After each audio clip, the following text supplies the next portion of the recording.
With Dash.io getting some new tools in her October Armory deck, it's very clear that Aurora and Dash.io are going to be two of the premier aggro decks in CC. The only real question is, which one's faster? Aurora has a great ability to race by throwing split arcane damage with cards like Arc Lightning and extending her turn with cards like Channel Lightning Valley. But on the flip side of that coin, Aurora is also able to play very good defense with cards like Electromagnetic Somersault, allowing her to block for 6 and then get them back to her hand to either block more or play offense with. But let's not count Dio out just yet. Dash.io's hero ability allows her to play powerful items off the top of her deck like Boom Grenade, making all of her attacks on hit additional damage, which is insanely powerful. Plus, Maximum Velocity is a heck of a card, which means Aurora better hang on. Thanks for stopping by, guys. I hope you enjoyed the match. All right, we're playing against Dio, and we are going second, so I'm curious to see what they can set up here on turn 0. Let's just block 4. I don't really want to give them an opportunity to do anything crazy here. I did bring in Dyadic Carapace over Tunic here. I feel like the fridge is pretty important in this matchup. Want to make sure that we are able to defend as well as possible when needed to try and stop boom grenades and other on-hit effects that they may have come up through the game here. All right, so we get to start with a Sigil of Lightning, which feels pretty good. I like to see that, to be honest. I think we can do a pretty good job here of making their hand awkward. So we can go Blink. We can flash in Channel Lightning Valley and then throw Starfall. So it's going to be 1 Rune Chant, which they have to decide right now if they want to pitch Decelerator to deny this or not. And then this is 2 Go again. Okay. They're going to give us the Tekla Foundry Heart here. No, just kidding. They're deciding to block a little bit differently. Maybe their hand's awkward. I'm going to be honest. I'm surprised early on. I'm just surprised that off the rip they're blocking. Didn't exactly think Dio would be doing a lot of blocking. So they block with Crown. It appears they crowned a card away from their hand. We have played a Lightning card this turn, so this does have double on-hit effects here. And then we're going to throw 1 more breakpoint at them here and force them to make a decision early on if they want to give us the Channel Lightning Valley or not. And it appears they're going to on the very last one. We're going to deal that extra arcane damage to them, put them down to 31 here. I can't imagine they're pitching a card. And actually, wait, you know what? The Electrify might be a good arsenal target. Gives us the ability to turn on Starfall next turn and just, I don't know, it's a solid card here. Electrify does a lot of good. Okay, they're just playing Spark of Genius. Now they haven't boosted. Okay, so they're just getting a Tekla Pounder. No, they're getting a Dissolution Sphere. Ooh, interesting. All right. See you, opponent. So let's play the Electrify, draw an extra card here and kind of see what we can get going. Rune Chants are not going to do anything with the Dissolution Sphere in play. Dissolution Sphere is a great card here in what they're trying to accomplish.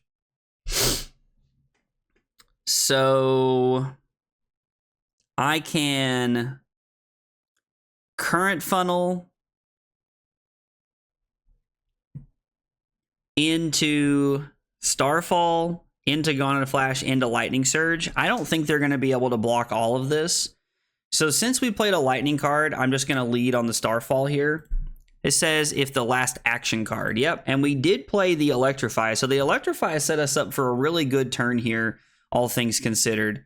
I am going to go ahead and flash in the Channel Lightning Valley. I know that they're not technically going to take any damage here, but this is 2 Go again, forcing a card from their hand. And then Gone in a Flash with Go again. So technically, if we had an instant, we could make this pretty scary here. And we're going to throw the Lightning Surge here, also forcing them to make a decision about giving us another card here to deny us the double Channel Lightning Valley text here. Are they going to blow up the Tekla core to block 3? They are. Okay, so they're spending a lot of their resources here early to deny us card draw, which this is a pretty good place to be in. We're currently up 9 points, and they have 0 blocking equipment left, and we do still get to keep one of our Channel Lightning Valleys around.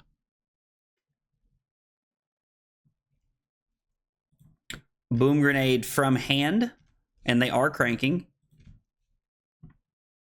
Boom Grenade from hand, no crank. Okay, so a little bit of an awkward hand here. Little bit of an awkward hand. So I could play Weave Lightning. I really want to play the Burn Up and Shock because it forces them to make an awkward decision here.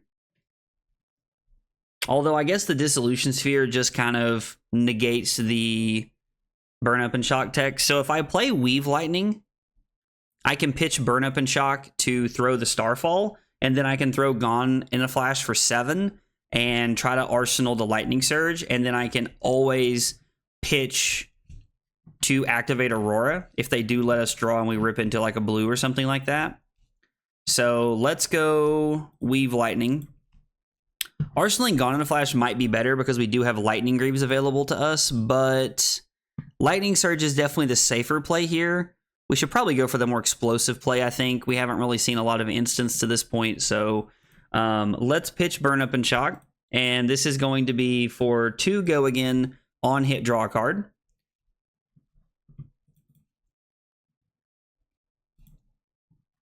Yep. And they do let us draw a card, which is pretty strong here. We could go again here off of the E-Strike.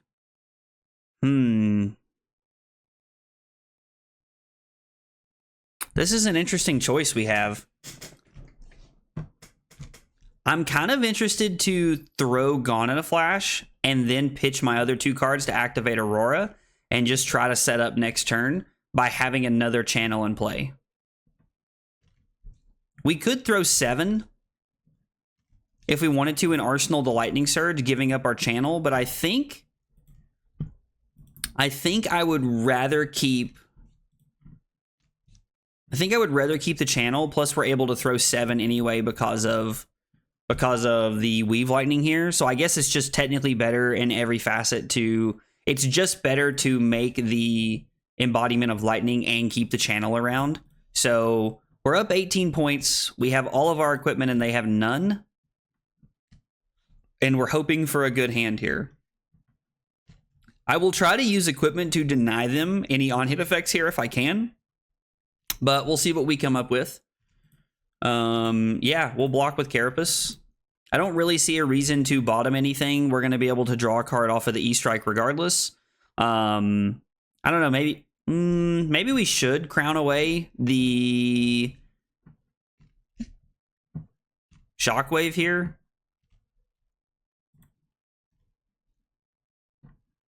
I don't really want to give up all of my equipment just to eat the Boom Grenade on hit anyway with another attack here, but if I give up all of my equipment, I can bottom the Shockwave and try to find something a little bit more powerful. Because right now it's looking like E-Strike, draw a card, putting Shockwave on the bottom into Entwine Lightning, Fuse, and potentially throw something else. But this way we're giving ourselves 2 looks at cards here to try and find something more powerful. E-Strike isn't exactly what I had in mind.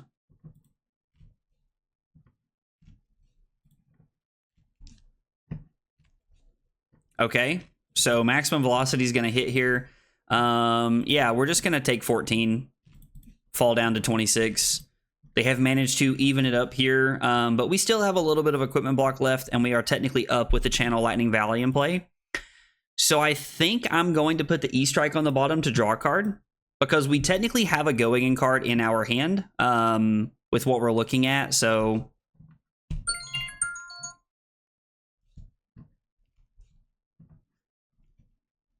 Okay, they're trying to deny us the Channel Lightning Valley hit here.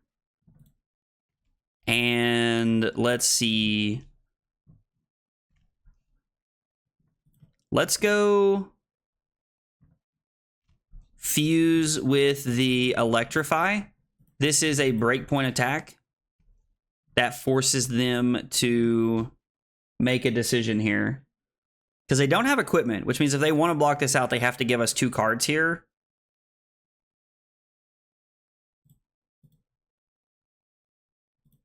Channel Lightning Valley draws into a Channel Lightning Valley. I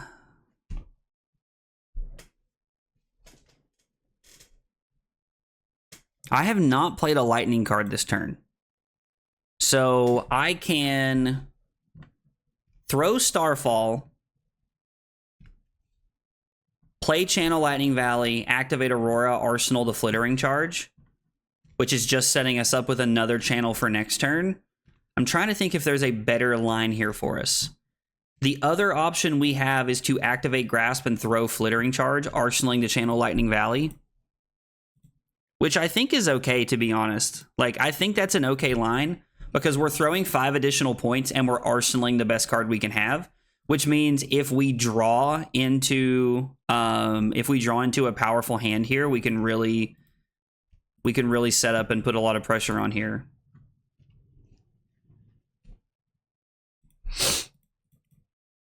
Yep, I'm going to very quickly take 2 and fall down to 24. Entwine Lightning, fuse with Somersault, which means they know we're going to get it back to our hand. We're going to really hope that we can draw a card off the Channel Lightning Valley. Now, the fact that we've been able to play 3 Channel Lightning Valleys in in 6 turns is very powerful and really gives us a lot of room to just like pressure the crap out of our opponent here and make it to where they can't breathe. I guess I could have somersaulted that back. I probably should have, to be honest. But drawing into the Arc Lightning actually really works out for us because I can play the Arc Lightning and then throw the Snatch and somersault it back. We also have the option of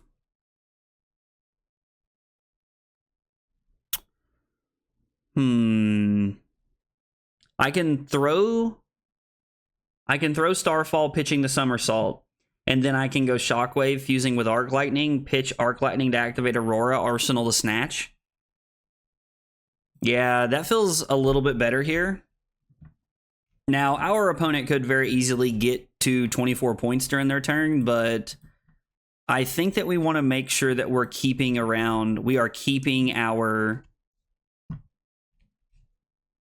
you know what? Maybe we can just draw a card here, right? Like, maybe we can just have our cake and eat it too at this point, because we can throw the Snatch.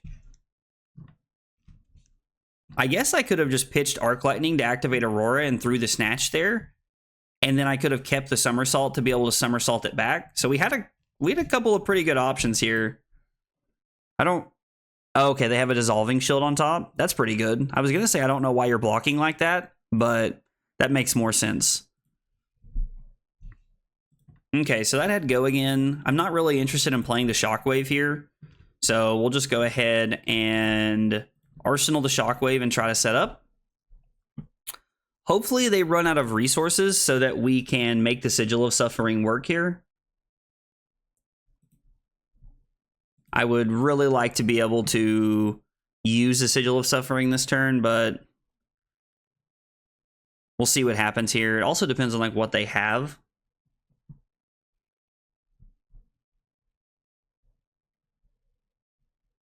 Yeah, we have a pretty good hand next turn, so I'm just going to say no blocks here. Boom Grenade off the top would be unfortunate, but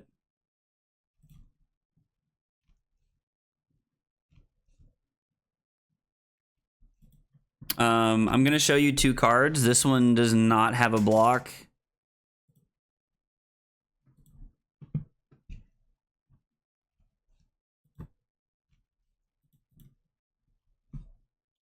I guess I'm just going to go ahead and play the Sigil of Suffering just for value. Just to block 3 here.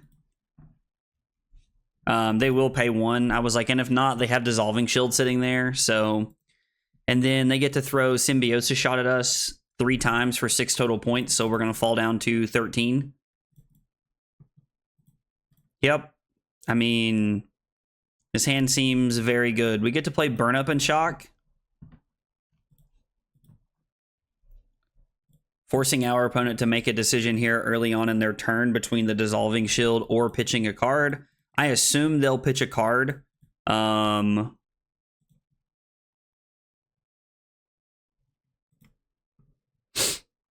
Okay, so Burn Up and Shock, choosing both modes here. We target our opponent. Now, if they use a Dissolving Shield, it would actually be great for us because it means that our Breakpoint card is looking a lot better at forcing their hand. Yeah, see, so this is a lot better. Now, they do get to prevent that, but I still think this is better for us here. So we're going to Starfall.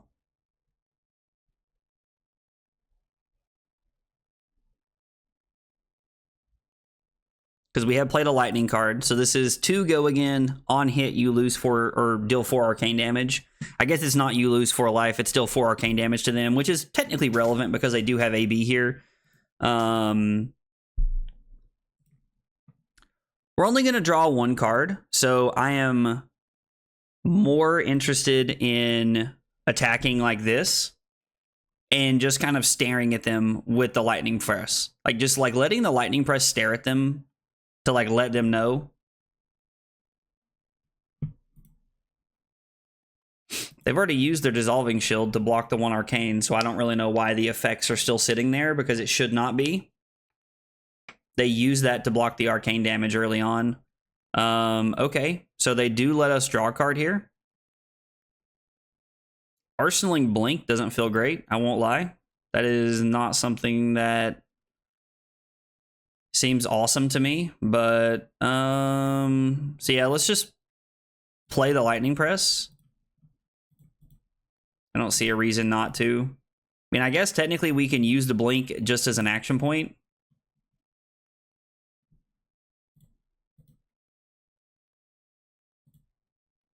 Like the blink does just work as an extra action point next turn, so I guess arsenaling it is fine.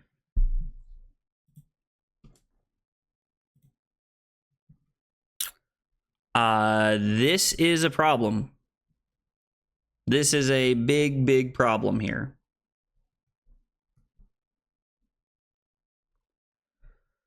So here's what we're going to do.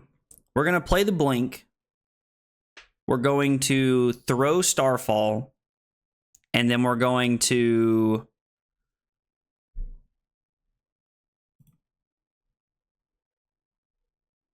Yeah. We're going to Arsenal the Arc Lightning this turn is what we're going to do. The Arc Lightning gives us the value we want. I mean, you're just dead. Never mind. We're not going to Arsenal anything because our opponent's dead. Because I guess they weren't thinking. They thought they couldn't make it through there if they didn't block. I don't know. That was an interesting decision by my opponent, but Aurora able to close it out there. The first 2 turns of the game were really just my opponent blocking. And I got to be honest, I was pretty surprised. I was expecting this to just be a straight race. Like 3 to 4 turns, whoever gets there gets there. But my opponent was really doing a good job of denying me Channel Lightning Valley and trying to keep a hand and pressure me with. Now, I do think that ultimately benefited me because it gave me a pretty substantial life lead early on, and I was able to chew through all of their equipment in the first 2 to 3 turns of the game. But I was also very impressed by Dissolution Sphere. Dissolution Sphere put in so much work, prevented so much damage, and stopped so many on-hit effects. It was crazy to see that card put in as much work as it did. Turn 4 for my opponent was very powerful, as they were able to do an on-hit boom grenade off of the maximum velocity, which we couldn't have blocked if we wanted to, which did a good job at catching them back up into the game, but we were still able to throw 11 to 13 points and arsenal the 3rd Channel Lightning Valley. Now, I understand that drawing the 3rd Channel Lightning Valley in like 5 turns is absolutely insane, but when you're playing Channel Lightning Valleys to draw extra cards, you have a higher chance of digging further through your deck to draw more power cards like that. So on that last turn of the game, we drew a really bad hand, and it was probably bad enough for us to brick and potentially lose there. Now, thankfully, we were at 13 and had a lot of life to buffer with there, but our opponent not blocking the Starfall, I think, was honestly just a massive blunder there. I know that they had the Dissolution Sphere on the board, but they have to assume that if we don't have an attack, we have something to follow up with. We have 5 cards there, so we're going to do something and follow up by activating something here. So I'm pretty surprised that they didn't block. Now, ultimately, that won us the game in a game that I think we were going to win within the next 2 turns anyway, but we were able to close it out right there with the Starfall. One of my big takeaways from this game, and you guys kind of saw it, is that Sigil of Suffering feels really awkward in this matchup. Now, I'm sure there are times when your opponent has no resources available and you have a Channel Lightning Valley in play and it feels like an absolute all-star, but in this game it felt very uncomfortable, so it's making me think that Sigil of Suffering is not the play into the Mechanologist heroes, mostly because of their higher blue counts, and plus because they always have natural AB in Achilles Accelerator. Guys, if you see anything you think I missed, let me know in the comments down below. I'd love to hear about it. If you enjoyed the video, be sure to like and subscribe for more content. Thanks for watching, and I'll see you next time. Take it easy, guys.